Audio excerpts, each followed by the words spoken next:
La situación jurídica del expresidente García y de la lideresa del fujimorismo han permitido ver una serie de contradicciones en las declaraciones de nuestros principales políticos, que mientras frente a los mismos actos que se ven hoy, antes respondían, en algunos casos hasta aplaudiendo, ahora que sus líderes se ven afectados, se muestran muy contrariados. ¿Qué pasa? ¿Existe un doble rasero? Estas actitudes confunden a mucha gente. René Gastelumendi lo aclara todo en el siguiente reportaje. Se impone mandato de prisión preventiva contra los investigados Ollanta Moisés Humala Tazo y Nadine Heredia Alarcón por el plazo de 18 meses en la investigación que se le sigue por el delito de lavado de activos en agravio del Estado.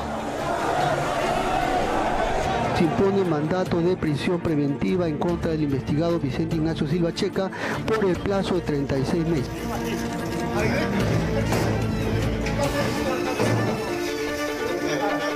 En consecuencia, se impone mandato de prisión preventiva contra la investigada Keiko Sofía Fujimori Gucci por el plazo de 36 meses en la investigación que se le sigue por el delito de lavado de activos agravado en agravio del Estado. El caso de Ollanta Humala, de Keiko Fujimori son absolutamente diferentes. Las responsabilidades penales son individuales. ¡Presidente! ¡Presidente! Ollanta Humala, Nadine Heredia, Keiko Fujimori y sus asesores han conocido el humillante paseo hacia la prisión y la prisión misma. Otros, como Villarán o PPK, podrían caer en cualquier momento y ya tienen impedimento de salida del país. Otros, como el líder aprista Alan García, se resisten a pasar por ese trance. Decir que para mí no es ningún deshonor estar 18 meses en mi patria. Puede ser que hubiera querido salir a dar una conferencia, puede ser, pero si esto es así, es la necesidad, la acato y estoy aquí. Para eso he sido presidente de nuestra patria 2 veces, aceptando sus reglas, aceptando su psicología y aceptando el destino que Dios nos dé. Atendiendo a una recomendación, luego de evaluar el escenario político-judicial, la dirigencia del partido decidió pedirle al expresidente genere y solicite asilo político. Hemos estado viviendo durante décadas, ¿no?, acostumbrados a que los políticos se salen con la suya, a que no gobiernan a favor de las mayorías, a que cometen todo tipo de actos de corrupción y no hay justicia, ¿no es cierto? Entonces, cuando de pronto aparecen unos jueces que comienzan a aplicar reglas de justicia que parecen ser, digamos, iguales para todos, no se libra ningún poderoso, entonces los políticos han entrado en pánico, ¿no?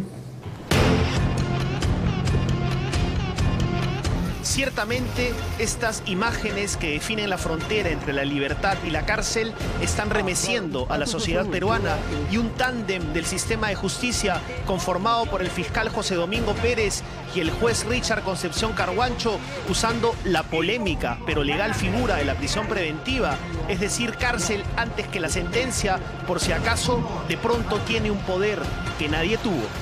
Se le va a imponer mandato de prisión preventiva por el plazo de 36 meses en la investigación que se le sigue por el delito de lavado de activos en agravio del Estado.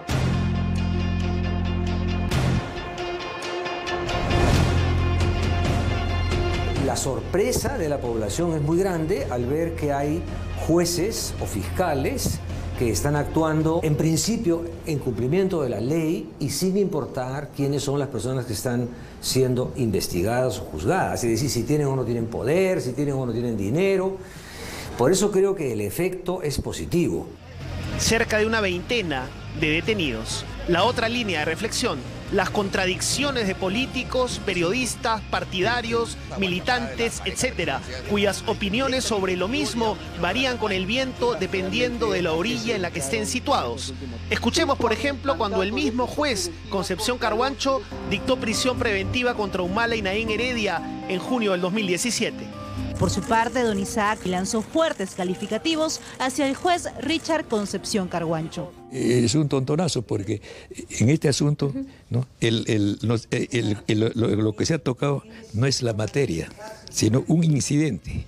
Y ahora escuchemos qué decían los adversarios políticos del nacionalismo cuando eran otros los que sufrían los rigores de las preventivas de Carguancho.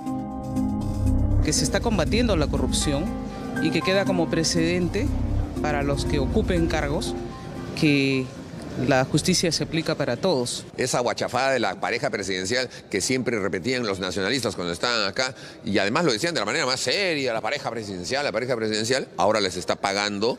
Pero fueron Héctor Becerril y Luis Galarreta quienes se llevaron las palmas. Con esta declaración, el impedimento de salir del país no es suficiente. Tiene que haber prisión preventiva de una vez. O sea, ya hay, digamos, una sindicación directa. Acá ya no estamos hablando de un documento. El mismo Marcelo Odebrecht ha dicho directamente: yo le he dado dinero para la campaña. ¿Qué más queremos? Bueno, pues yo creo que ya es el momento que actúe el Ministerio Público. Y ahora lo de Ollantumala, que alguien no esperaba algo distinto, y esperamos algo distinto también de la Fiscalía. Esto nos demuestra realmente a qué se dedicaron en estos últimos años. La reacción que ha tenido el fujimorismo frente a la prisión preventiva de Keiko Fujimori, luego de haber festejado cuando se le dio la prisión preventiva a Humala, ¿no es cierto? Y hay declaraciones a vista de todo el mundo. En ese momento, además, los fujimoristas declaraban que la justicia, por fin hay justicia en el Perú, ¿no? Por fin se hace justicia, declaró Keiko Fujimori. Es decir, están temblando los políticos, y eso me parece positivo, no porque tiemblen, sino porque están siendo expuestos a la aplicación de una justicia o de medidas judiciales o fiscales que comienzan a ser iguales para todos.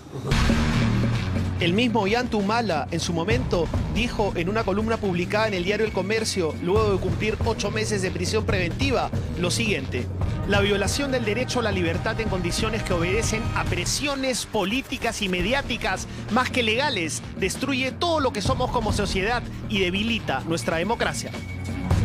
Con las consideraciones legales expuestas por la Fiscalía, nadie podía estar preso hoy en día, pero como señalan los juristas, es un tema legal muy sencillo, revestido de una carga política y mediática muy pesada, casi los mismos argumentos que sus contrarios. Luego de lo cual, sus adversarios políticos reaccionaban así. Allí no había persecución política, es decir, sí para Humala, pero no para sus oponentes. ¿Les suena conocido? No dice una sola palabra en su artículo, una sola palabra de si recibió o no recibió los 3 millones. O sea, si no desmiente, si no dice y prueba que lo que está diciendo Barata es falso, entonces es culpable. Pues. Un llamado de atención para el trabajo de la Fiscalía, ¿no? Porque yo también podría pensar que la Fiscalía no hace nada para que él se sienta victimizado, ¿no? Y de repente pueda salir. No es un buen clima político para ningún país, ¿no es cierto? Que estemos todos en vilo. A raíz de medidas judiciales se desestabiliza por completo el juego político, el diálogo político que debería existir en un país, la relación entre los poderes. Entonces, cuando Alan García, un día después de declarar esto, luego del impedimento de salida del país en su contra... Ya metí en la cárcel a Keiko, a Pedro Pablo no, Pedro Pablo tiene apellido extranjero. Ahora metamos a Alan García de alguna manera. Evidentemente es una escalada. Y después se refugiara en la Embajada de Uruguay alegando persecución política y con ello postergando o eliminando su altiva imagen enmarrocado y arrinconando al sistema de justicia, muchos peruanos lo llamaron una jugada maestra de aquel que se las sabe todas, otra vez. Claro que hay una valoración, desgraciadamente, ¿no es cierto? Es como la valoración que había de la astucia de Montesinos, ¿no es cierto? Es un reflejo de uno de los problemas éticos que tiene la sociedad peruana, que es el aprecio al criollo vivo, ¿no es cierto?, que no cumple con las reglas, pero que se las ingenia para tampoco ser atrapado, ¿no? Entonces ahí está su gran astucia, y hay mucha gente que considera a Alan García un gran político precisamente por eso. Otra paradoja es cómo se referían los congresistas apristas a sus colegas del Frente Amplio en los debates parlamentarios. Esta división del grupo comunista podía significar el avance progresivo de algunos, pero veo que cuando se trata de totalitarismo no han cambiado nada. Son iguales, son el mismo grupo, no hay ninguna diferencia. ¿Quién diría que semanas después sería Alan García quien le pediría asilo a un gobierno encabezado por una coalición izquierdista llamada Frente Amplio? Más comunistas, entre comillas. Imposible. Somos de la Internacional Socialista, decía Velázquez Quejen. Pónganse de acuerdo. Nosotros somos parte de la Internacional Socialista. La Internacional Socialista. Son 4 congresistas del partido aprista, pero el ruido político que generan es muchísimo mayor, ¿no es cierto? Y están siempre tratando de llevar el agua a su molino. Yo creo que en este momento ya son manotazos de abogados, ¿no? 2 reflexiones finales. ¿Hay persecución política en el Perú? ¿No fue acaso persecución política la actitud de este Congreso desde el inicio de sus funciones respecto al Ejecutivo? Y lo peor, ¿es posible que la sociedad peruana, con todo este mareo judicial en el que nadie parece salvarse, concluya que cada cambio de gobierno es tan solo el reemplazo de una mafia por otra?